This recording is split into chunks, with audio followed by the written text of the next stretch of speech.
అందరికీ నమస్తే అండి. వైఎస్ వివేకానంద రెడ్డి గారి కేసు ఒక పొలిటికల్ ఐటెం. చూడండి మనకి అంటే ఇలా అంటున్నందుకు ఎవరి మనోభావాలైనా దెబ్బతీస్తే ఏమనుకోవద్దు. ఎందుకంటే మనకి సినిమాలు ఒక 2:30, 3 గంటల సినిమాలో జస్ట్ ఒక ఐటెం సాంగ్ అలా వచ్చి వెళ్ళిపోద్ది కదా. ఎందుకు సినిమా చూస్తున్న ప్రేక్షకుడికి కాస్త ఏదో చూపించాలనే ఉద్దేశంతో కథకు సంబంధం లేకపోయినా అక్కడ ఏదో ఒక ఉత్సవమో జాతర ఏదో ఒకటి పెట్టి పెడుతుంటారు. సంబరాలను పెట్టి ఒక ఐటెం సాంగ్ పెట్టేసి తీసుకెళ్ళిపోతారు. సో ఇట్లా సాఫీగా సాగిపోతున్న ఆంధ్రప్రదేశ్ రాజకీయాల్లో ఒక ఏదో జరిగిపోతోంది, ఇదిగో ఈ కేసుని జనం మర్చిపోలేదు, ఈ కేసుని వ్యవస్థలు వదిలేయలేదు, వ్యవస్థలు చాలా బలంగా పనిచేస్తున్నాయి దేశంలో అని వాళ్ళకు వాళ్ళు నిరూపించుకోవడానికేమో, వాళ్ళ ఉనికిని వాళ్ళు నిరూపించుకోవడానికేమో ఈ సిబిఐ ఈడీలు అప్పుడప్పుడు చాలా దూకుడుగా వెళ్తారు, అనూహ్యంగా ఎక్కడో దగ్గర అడ్డుకుంటారు. ఎందుకు ఈ మాట అంటున్నానంటే, వివేకానంద రెడ్డి గారి కేసులో అవినాష్ రెడ్డి గారిని అరెస్ట్ చేయాలంటే ఎంతసేపు చెప్పండి. సిబిఐ దగ్గర ఆధారాలు లేవా?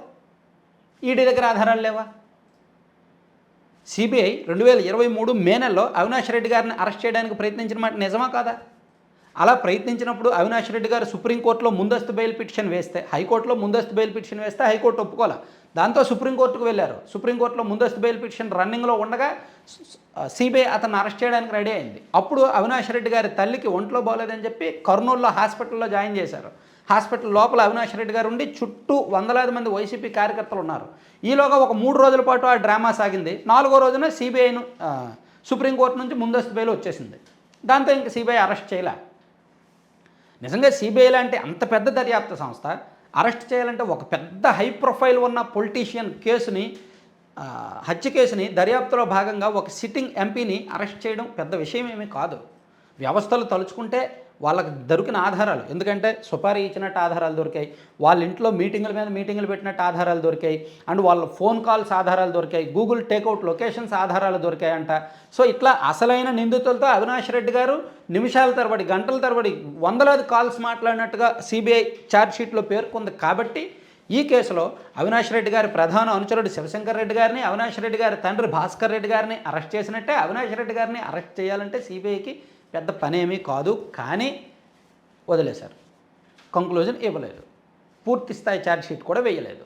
ఇప్పుడు వివేకానంద రెడ్డి గారి కుమార్తె సునీత గారి బాధ కూడా అదే, కేసు ఎందుకు కంక్లూడ్ చేయలేదు అని. ఇప్పుడు ఇన్నాళ్ళ తర్వాత ఈడీ రంగంలోకి వచ్చింది.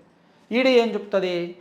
40 కోట్లు సుపారీ ఇచ్చారు కదా, ఆ సుపారీకి సంబంధించిన లెక్కలు మేము తెలుస్తాము.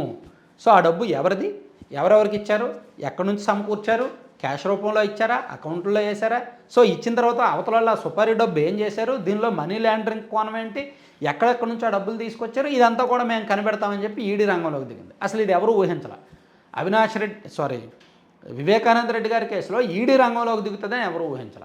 రంగంలోకి దిగడం, 10 చోట్ల సోదాలు చేయడం, 24 లక్షల లెక్కల్లో లేని నగదు స్వాధీనం చేసుకోవడం, దాదాపుగా ఒక 18 రకాల బ్యాంక్ అకౌంట్లు, లాకర్లు అండ్ కొన్ని డాక్యుమెంట్లు, విలువైన డాక్యుమెంట్లు అన్నీ స్వాధీనం చేసుకోవడం, ఇవన్నీ కూడా చకచక్క గడిచిన 2-3 రోజుల్లో జరిగిపోయాయి. ఇప్పుడేంటి, ఈడీ అవినాష్ రెడ్డి గారికి నోటీస్ ఇస్తుంది. నెక్స్ట్ ఈడీకి కొన్ని అనుమానాస్పద ట్రాన్సాక్షన్స్ కనిపిస్తే, మనీ లాండరింగ్ జరిగినట్టు ప్రాథమిక ఆధారాలు కనిపిస్తే అవినాష్ రెడ్డి గారికి నోటీస్ ఇస్తుంది. ఇదిగో మీ ఇంట్లో ఇవి మేము స్వాధీనం చేసుకున్నాం, మాకు దీని మీద క్లారిటీ కావాలి, మీరు విచారణకు రండి అంటది. అవినాష్ రెడ్డి గారు వెళ్తారు. వెళ్ళే ముందే ఒకవేళ ఈడీ అరెస్ట్ చేసే అవకాశం ఉంది అంటే ఆయనకు తెలుస్తుంది. ఎందుకంటే ఇప్పుడు మీ ఇంట్లో కానీ మా ఇంట్లో కానీ పోలీసులు వచ్చి ఒక డాక్యుమెంట్ స్వాధీనం చేసుకున్నారు అనుకోండి, అది డాక్యుమెంట్ ఏంటి, సో దానిలో ఏమైనా తప్పు ఉందా, అది ఏ విధంగా వచ్చిందనేది మనకు తెలుస్తుంది కదా. సో అప్పుడు మనకు ఆటోమేటిక్గా ఐడియా వచ్చేస్తుంది, అరే వీళ్ళు తీసుకెళ్లారంటే ఇందులో తప్పు ఎత్తుక్కుంటారు, బొక్క పట్టుకుంటారు, మనల్ని అరెస్ట్ చేస్తారు, అది చాలా పెద్ద క్రైమ్ మనం చేసామని మనకు ఐడియా వచ్చేస్తుంది. ఐడియా వచ్చినప్పుడు అలర్ట్ అవుతాంగా. అలా అవినాష్ రెడ్డి గారి దగ్గర నుంచి స్వాధీనం చేసుకున్న డాక్యుమెంట్లో ఏం స్వాధీనం చేసుకున్నారు అనే దాన్ని బట్టి అవినాష్ రెడ్డి గారికి ఐడియా వచ్చేస్తుంది, వీళ్ళు అరెస్ట్ చేయడానికి పిలుస్తున్నారా, విచారణకి పిలుస్తున్నారా అని. సో ఒకవేళ అరెస్ట్ చేస్తారు అని అనుకుంటే ఇమీడియట్గా ముందస్తు బెయిల్ పిటిషన్ వేసుకుంటారు, హైకోర్టులో కానీ సుప్రీంకోర్టులో కానీ వచ్చేస్తుంది. అక్కడ ఈడీ ఏం చేస్తుంది, కొంచెం నెమ్మదిగా చూసి చూడనట్టు వాదిస్తుంది. సో ఇక్కడ వ్యవస్థలు ఏంటంటే, మన దేశంలో ఈ పెద్ద పెద్ద హై ప్రొఫైల్ పొలిటీషియన్స్ కేసుల్లో వ్యవస్థలు ఏదో మేము ఉన్నాము, మేము కూడా చాలా బలంగా ఉన్నాము, మేము కూడా పని చేస్తున్నామని నిరూపించుకోవడానికి ఒక్కోసారి ఇలా చేస్తుంటారనమాట. అంతే తప్ప ఏదో జరిగిపోద్ది, ఏదో అద్భుతాలు జరిగిపోతాయి అనుకోవడం కాదు. నిజంగా చేయాలంటే అద్భుతాలు చేయొచ్చు. వీళ్ళకున్న పవర్కి, ఈడీకి ఉన్న పవర్కి, సిబిఐకి ఉన్న పవర్కి, ఎన్ఐఏకి ఉన్న పవర్కి ఇమీడియట్గా అరెస్టులు చేసేయచ్చు. 2 రోజుల్లో అరెస్ట్ చేసి వారం రోజుల్లో కేసు క్లోజ్ చేసేయచ్చు. అంత హై పవర్ ఉంది. కానీ అన్నీ కూడా రాజకీయ ఒత్తిళ్ళు, పైరవీలు, లాబింగ్ల మేరకు జరుగుతాయి కాబట్టి ప్రతి వ్యవస్థ వెనుక ఒక రాజకీయ శక్తి నడిపిస్తుంది కాబట్టి మొత్తం పరమార్థం అంతా కూడా పెద్దల్లో ఉంటుంది కాబట్టి అందుకని ఇందులో ఏ మెరుపులు ఏమీ ఉండవు. అంతా అలా కొన్నాళ్ళు నడిపిస్తారు అంతే షో. Thank you.